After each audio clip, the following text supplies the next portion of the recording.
All right, well, it's 11 o'clock, and you wouldn't think that we would be through most of the day, but since on the East Coast, it's already 3 o'clock in the afternoon on a Friday. We are pretty much through our entire workday. I had a slow start this morning, but definitely picked up some pace, and I'm actually feeling pretty good.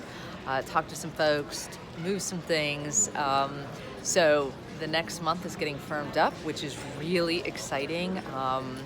And I've got some investment discussions coming up, so I'm feeling a little more hopeful. We're on our way to Fairbanks, and eager to learn more Alaskan heritage and see some sights and better understand the state.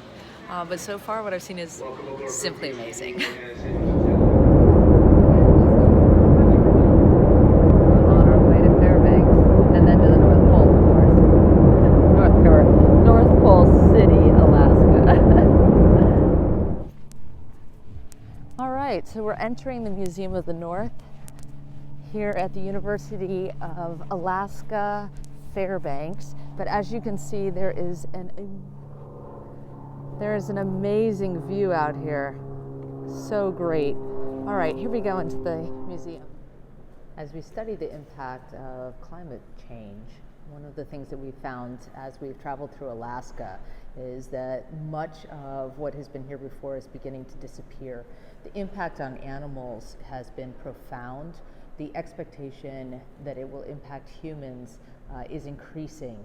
What's happening is that many of the rural areas and tribal areas are having to evacuate or move permanently to settlements and urban areas in order to be able to survive.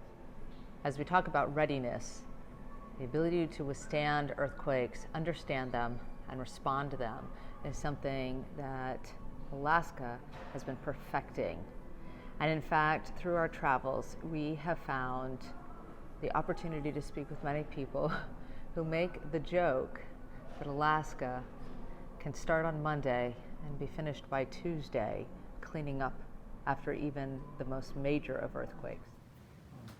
Welcome back, everyone. We are so excited to be in Fairbanks, Alaska today, meeting with Doug Tansey and learning about labor unions as well as healthcare, as well as how the environment is affecting Alaska directly and what we can all learn from it.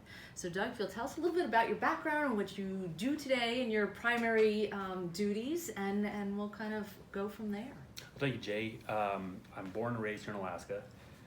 Alaska native, half Tlingit, half Athabascan. My background is construction. I came through the IBW electrical apprenticeship 20 years ago, and currently I work as a business representative, assistant business manager for the local IBW here in Fairbanks. So one of the questions I get a lot of times is people wondering, as time has evolved and as our country has changed, the benefits and drawbacks of having labor unions. What is the primary duty? And how do you all interact with different organizations? Well, I can share with you personally my story as far as what the value of the labor organization has been for myself. My dad was a heavy equipment operator. He just got his 55-year pin a couple weeks ago from the Operating Engineers Labor Union. My mom was a teacher, that she was an educator for primary and secondary. At different times she was elementary, middle school, and high school teacher. But that provided me with a childhood that was safe. I grew up in a good home that had, good nutrition on the shelves. I never went without anything. We had a safe vehicle, safe home, provided me opportunity to play sports, to travel, to go to camps, to play musical instruments, to develop in any way that I wanted. My parents had an ability to provide for my family, my brother and my sister, to help provide for people in my community. They helped out folks delivering food to people because they had the means. But what it means to me now is the same thing I do for my own children. I got an education that I didn't have to pay for. I did nearly a 10,000 hour apprenticeship that we all do. But during that time, it was an earn while you learn model, and I came out with zero debt, zero credit card debt. I was provided health care coverage as well as a start in retirement. If there were two changes, speaking for what you see in Alaska, what would you say would be the most impactful? Because I often talk about my Rubik's Cube decision making. What are the least number of moves I can make to create positive inertia? So if there were two things that could really help, what might they be? You know, as far as the actual, magic bullet, I don't know what that is, but I know that healthcare is one of the biggest drivers for our cost and one of the biggest expenses and one of the biggest challenges that we fight with daily, and how to contain those costs. But in some way to make sure we had cheaper access to healthcare, so we had better outcomes. Because overall, if we actually have a healthier population, we're having less expense at the hospitals. Okay, we are getting the secret map. Like it's a. I feel like we're honestly getting the pirate map. Okay, here we go. Yeah, the treasure map. The Aurora treasure map. All right, so this tells us where to go, right?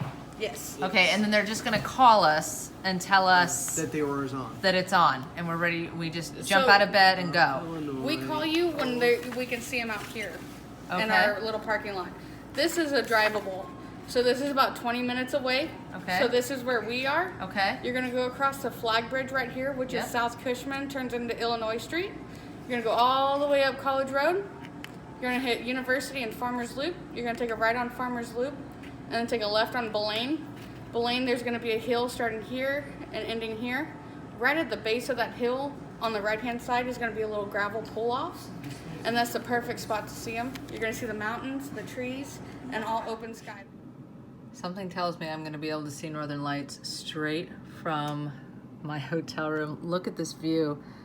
Is this beautiful or what? Oh, this is amazing. This is really amazing.